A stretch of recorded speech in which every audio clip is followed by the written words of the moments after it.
Job లేక ఇబ్బంది పడుతున్నారా? అయితే మెడికల్ కోడింగ్ మీకు మంచి ఆప్షన్. వెంటనే కాల్ చేసి కోర్సులో జాయిన్ అవ్వండి.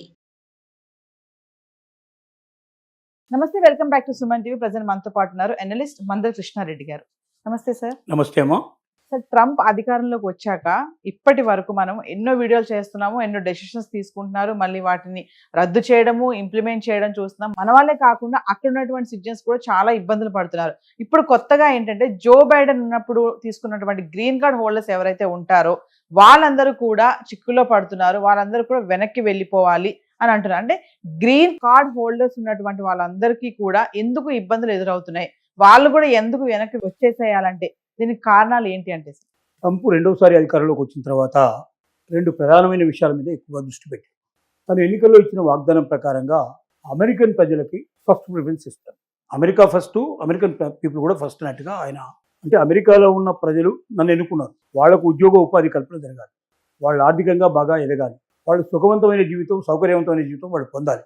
దానికి అడ్డుపడుతున్నటువంటి శక్తులు ఉన్నాయో వాటన్నిటిని మెల్లమెల్లగా తొలగించి వేయాలి అనేది లక్ష్యంగా పెట్టుకున్నారు. కానీ యాక్చువల్గా అమెరికా పునాదులే వలసవాదం మీద ఆధారపడ్డాయి. అసలు అమెరికా ప్రారంభమైనప్పుడు ఎవరు లేరు, ఒట్టి ఖాళీ ప్రదేశాలు. ఎవరికైనా భయంకరమైన శిక్ష వేయాలంటే తీసుకొచ్చి అక్కడ వదిలిపెట్టి వెళ్ళిపోయేవాడు. అలాంటి వ్యక్తుల చేత ఏర్పడ్డ దేశం అమెరికా దేశం. అలాగే కొంతమంది వేరే దేశాల్లో బతకలేని వాళ్ళు అక్కడికి వచ్చి బతకడానికి మొదలుపెట్టాం. బిగినింగ్లో అయితే భయంకర శిక్షలు, అంటే దేశం విడిచిపోవాలంటే ఆ దేశానికి కాకుండా ఏ దేశంలో వదిలిపెడితే వాడు తిరిగి వెనక్కి రాడనుకుంటే అక్కడ వదిలిపెడితే బెటర్ అని చెప్పి అక్కడ వదిలిపెట్టేసి వచ్చేవాడు. అప్పుడంతా ఓడల్లో ప్రయాణం ఎక్కువగా ఉండేది కాబట్టి అక్కడ తీసుకొచ్చి వదిలిపెట్టి వెళ్ళిపోయేవాడు. అంటే వలసవాదుల చేత ఏర్పడ్డటువంటి అమెరికా ఆ వలసవాదుల్ని వదిలించుకోవాలనేటువంటి నిర్ణయానికి వచ్చింది అంటే అది చాలా పెద్ద సమస్య. దీంట్లో జో బైడెన్ టైంలోనే ఎందుకు తీసుకోవాలి? వాస్తవంగా అయితే ట్రంప్ రాకముందే, జో బైడెన్ కూడా రాకముందే చాలా గ్రీన్ కార్డు ఇష్యూ చేయడం జరిగింది. మరి ఓ పీరియడ్ పెట్టుకుని 17 అటు పెట్టుకుని ఆ 17 లోపల వచ్చేటువంటి ఎన్ని ఉన్నాయో అన్ని తీసేయచ్చు కదా. జో బైడెన్ పీరియడ్ ఎందుకు ప్రత్యేకంగా పెట్టాడు అంటే జో బైడెన్ మీద చాలా కక్ష ఉంది. ట్రంప్ జో బైడెన్ మీదనే పోరాటం చేశాడు. అంతకుముందు తను గెలిచినప్పటికీ అంత పెద్దగా ప్రయత్నం చేయాల్సిన అవసరం లేకపోయింది, చాలా సులభంగా నెగ్గాడు. కానీ రెండోసారి నెగ్గినప్పుడు ఏదైతే ఉందో జో బైడెన్ మీద చాలా విపరీతమైన కోపం, కక్ష పెంచుకున్నాడు. పర్సనల్ విషయాల్లో కూడా బయటికి తీసుకొచ్చే ప్రయత్నం చేశాడు, అతన్ని పల్చన చేసేందుకు ప్రయత్నం చేశాడు. రెండోది కమలా హారిస్ ఎవరితో ఉన్నారో జో బైడెన్కి అప్పుడు ఉప ప్రధానిగా, ప్రెసిడెంట్గా, వైస్ ప్రెసిడెంట్గా ఉన్నటువంటి కమలా హారిస్ ఇండియాకి ఇక్కడ మూలాలు ఉన్నటువంటి వ్యక్తి. తమిళనాడు నుంచి వాళ్ళ ఫస్ట్ ఫాదర్స్, ఫోర్ ఫాదర్స్ ఇక్కడ నుంచి వెళ్ళేవాళ్ళు. సో ఆవిడ ఎక్కువ వలసవాదాన్ని ప్రోత్సహించిందని, జో బైడెన్ ఆవిడ మాటకు విలువ ఇచ్చాడని, చాలా గ్రీన్ కార్డు విషయాల లోపల ఇన్ఫ్లుయెన్స్ ఉపయోగించి ఎలిజిబిలిటీ సరిగ్గా లేకపోయినప్పటికీ ఎలిజిబిలిటీ కలిగించారు, ఎక్కువ గ్రీన్ కార్డ్స్ ఇష్యూ చేశారు అని ఇలాంటి అపవాదులు కొన్ని తన మనసులో ఏర్పడుతున్నారు. ఒకటి, జో బైడెన్ దెబ్బకొట్టినట్టు అవుతుంది, జో బైడెన్ మరింతగా ప్రజలు అసహించుకున్నట్టుగా చేయాలనేది ఒకటి. నెక్స్ట్ ఎలక్షన్స్ లోపల మళ్ళీ తనకు ప్రత్యర్థిగా ఉండేటువంటి పార్టీ జో బైడెన్ పార్టీ కాబట్టి ఆ పార్టీని రానియకుండా చేయడానికి కూడా ఇది ఉపయోగపడుతుంది. ఇలా అనేక రకాల ఆలోచనలు పెట్టుకొని రాజకీయ పునాదులు ఏర్పరచుకొని ఈ రకమైన డెసిషన్ తీసుకోవడం జరిగింది. ఓకే, ఇప్పుడు మనం గ్రీన్ కార్డు హోల్డర్స్ ఒకసారి గ్రీన్ కార్డు పొందాడు అంటే దాని అర్థం ఏమిటి? అమెరికా లోపల ఈజ్ అమెరికన్ సిటిజన్ కింద మారిపోయినాడు లెక్క, స్థిరత్వం వచ్చినట్టే. అప్పటిదాకా ఏ దేశం నుంచి వచ్చినా, ఎక్కడి నుంచి వచ్చినా, ఏ ఉద్యోగం చేస్తున్నా ఒక్కసారి గ్రీన్ కార్డు వచ్చింది అంటే అతను అమెరికన్. అతనికి అమెరికాలో మిగతా పౌరులకు ఎంతైతే అధికారం ఉంటుందో, ఏదైతే హక్కులు ఉంటాయో అన్ని వీళ్ళకు కూడా ఉండాలి. మరి 10 ఏళ్ల నుంచి మొదలు పెడితే 40 ఏళ్ల దాకా కొంతమంది వెయిట్ చేసి ఆ గ్రీన్ కార్డు పొందారు. దాన్ని ఒక అపూర్వమైనదిగా భావించుకొని ఏళ్ల తరబడి దశాబ్దాలు ఎదురు చూసి చివరికి కార్డు పొందారు. అలా పొందిన కార్డును కూడా లాగేసుకోవడానికి సిద్ధపడేటువంటి పరిస్థితికి ఇప్పుడు ఒక రకంగా దిగదారుడుతనమే ట్రంప్ చేస్తున్న పని. అయితే దిగదారు నిజమే, కానీ అన్ని కార్డులు క్యాన్సిల్ చేస్తామంటే ఒప్పుకోరు కదా. కార్డు క్యాన్సిల్ చేయడానికి కూడా ఏదైనా కారణం ఉండాలి. అలా ఏ కార్డు క్యాన్సిల్ చేయాలనే దానికి కొన్ని మౌలికమైన పద్ధతులు ఏర్పరచుకోవడం జరుగుతుంది. దాంట్లో నెంబర్ 1 ఏమిటంటే ఏవైనా అలిగేషన్స్, ఏవైనా కంప్లైంట్స్ ఇప్పుడు కాదు, 20 ఏళ్ళైనా 25 ఏళ్ళైనా అసలు ఆరిజిన్ మొట్టమొదటి ఇండియా నుంచి వచ్చినప్పుడు కానీ, లేకపోతే ఇతర దేశాల నుంచి వచ్చినప్పుడు కానీ, లేక ఆ దేశంలో కూడా ఇతర గురించి ఏదైనా వ్యతిరేకంగా ఉన్నా, లేకపోతే ఏదైనా తప్పులు చేసినా, నేరాలు చేసినా, పొరపాటు చేసినా అవన్నీ తిరగదోడి దాంట్లో ఎక్కడ చిన్న బాధ కనిపించినా, లోపం కనిపించినా, తప్పు కనిపించినా గ్రీన్ కార్డుని క్యాన్సిల్ చేయాలని ఒక నెంబర్ 1 సిద్ధాంతం పెట్టుకున్నారు. దానికి సోషల్ మీడియా వెట్టింగ్. ఎస్. అంటే వెట్టింగ్ ఎవరికి ఇప్పుడు అడుగుతున్నాడు, కొత్తగా ఎవరు అప్లై చేస్తున్నారో వాళ్ళని సోషల్ మీడియా వెట్టింగ్ అడుగుతున్నారని అనుకుంటున్నాం. కానీ అట్లా కాదు.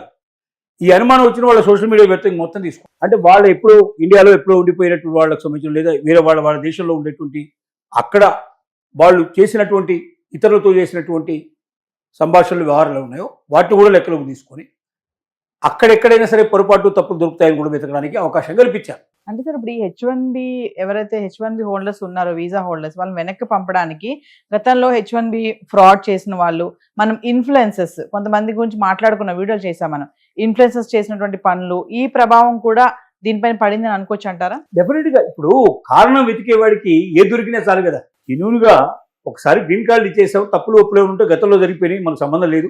ఇప్పటి నుంచి అమెరికాలో అమెరికన్ సిటిజన్గా అతను కరెక్ట్గా ఉంటున్నాడు, లేదా తప్పులు చేస్తే పొరపాటు చేస్తే శిక్షించాలనుకోవడం వేరే విషయం. ఎలాగైనా గ్రీన్ కార్డు హోల్డర్స్ని తగ్గించాలి, ఇతర దేశాలు వచ్చిన వాళ్ళని తగ్గించేసేయాలి, వీరింతవరకు ఇక్కడి నుంచి పంపించేసేయాలని భావన ఏర్పరచుకున్నప్పుడు ముఖ్యంగా ఇండియన్స్ మీద ప్రత్యేకంగా దృష్టి సారించినట్టుగా కూడా మనకు అనిపిస్తుంది కొన్ని కారణాలు చూస్తే. అంటే ఇండియా నెంబర్ 1 పొజిషన్కి వచ్చే అవకాశం ఉంది ఎప్పటికైనా, అమెరికా కన్నా మించిపోయే అవకాశం ఉంది. 2047కి మనం నెంబర్ 1 పొజిషన్ రావాలని చెప్పి ఇక్కడ మనం అన్ని ప్లాన్స్ వేసుకొని పథకాల ప్రకారం మనం ముందుకు వెళ్తున్నాం.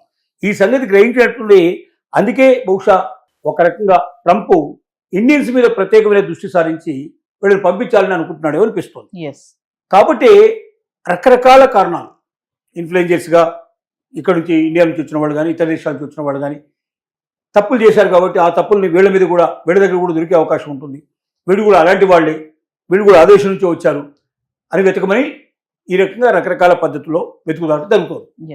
దీంట్లో భాగంగానే కంప్లైంట్ ఇచ్చినట్టు వాళ్ళు ఎవరు, గతంలో కంప్లైంట్స్ ఏ అవకాశాలు ఉన్నాయి, రకరకాల డిపార్ట్మెంట్ కాంబినేషన్లో కూడా ఇన్వెస్టిగేషన్ చేస్తుంది. ఐసీఈ, సిబిపి అంటే సార్, అంటే ఇమిగ్రేషన్ కస్టమ్ ఎన్ఫోర్స్మెంట్ ఆఫీసర్స్, మళ్ళీ కస్టమ్ బార్డర్ ప్రొటెక్షన్ ఆఫీసర్స్ కలిసి ఇన్వెస్టిగేషన్ చేస్తున్నారు అంటున్నారు. అంటే ఏంటి, ఒక దగ్గర దొరకపోతే ఇంకో దగ్గర దొరికే అవకాశం ఉందని ప్రయత్నించడం దీని ముఖ్యమైన ఉద్దేశం ఇది.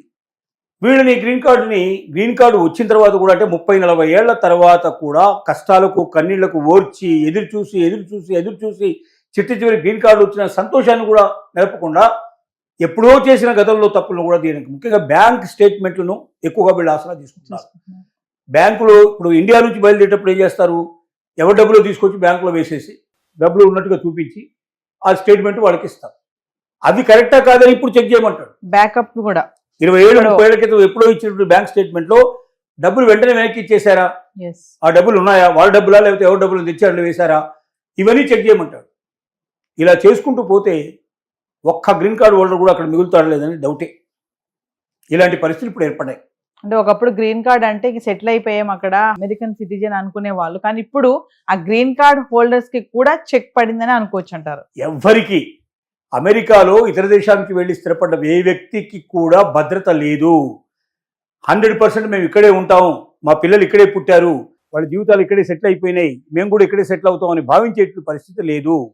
ప్రతి ఒక్కరూ అర్జెంట్గా ఉండాల్సిందే, ప్రతి ఒక్కరూ ఏ క్షణంలో ఏం జరగబోతుందో అనేటి ఎదురు చూడాల్సింది. ఎందుకంటే చిన్న తప్పులు పొరపాటు చేయకుండా ఎవరు ఉండరు.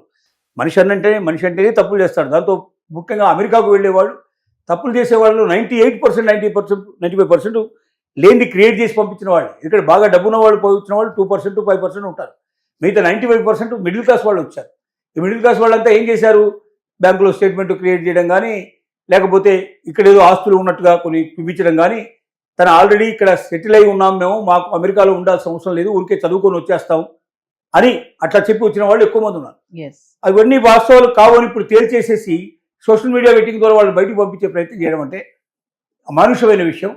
ఈ విషయం లోపల ట్రంప్ నిర్ణయాలు మార్చుకోకపోతే మాత్రం ఇండియన్స్ దెబ్బతిన్నాం, లేదా వలసవాదులు దెబ్బతిన్నాం కాదు, అమెరికా కూడా దెబ్బతింటాం. ఎందుకంటే అమెరికా వాళ్ళు ఇంత గొప్పగా డెవలప్ కావడానికి కారణం ఏంటంటే వలసవాదులే. అది అమెరికన్స్ కూడా ఒప్పుకుంటారు. వీళ్ళకు ఉన్నటువంటి శక్తి సామర్థ్యాలని, మేధస్సును పూర్తిగా అమెరికాకు అప్పచెప్పి అమెరికా ఎదుగుదలకు తోడ్పడ్డారు. ఇవాళ అమెరికా అన్ని రంగాల్లో ఇంత విస్తరించిందంటే కారణం వాళ్ళ బుర్రలు కాదు. దానికి కారణం ఏంటంటే మనం ఇప్పుడున్నటువంటి గొప్ప గొప్ప కంపెనీలు అనుకున్నట్టు కంపెనీలకు సీఈఓలు అందరూ కూడా హెడ్ ఆఫ్ ది డిపార్ట్మెంట్స్ అంతా కూడా ఇండియా నుంచి వచ్చిన వాళ్ళు. అంటే ఇతర దేశాల నుంచి వచ్చిన వాళ్ళ యొక్క మేధస్సును ఉపయోగించుకొని మీ కంపెనీలు ఎదిగాయి. కంపెనీలు ఎదిగాయంటే అమెరికా ఎదిగింది. దేశం అభివృద్ధి అయిపోయి అంతా అయిపోయింది, ఇప్పుడు పుష్కలంగా ఉంది, మనకు నెంబర్ 1 పొజిషన్లో ఉన్నాం, ఇప్పుడు వీళ్ళందరినీ తొలగించుకుందాం అని చెప్పి ప్రయత్నించడం అనేది చాలా అమానుషమైన విషయం.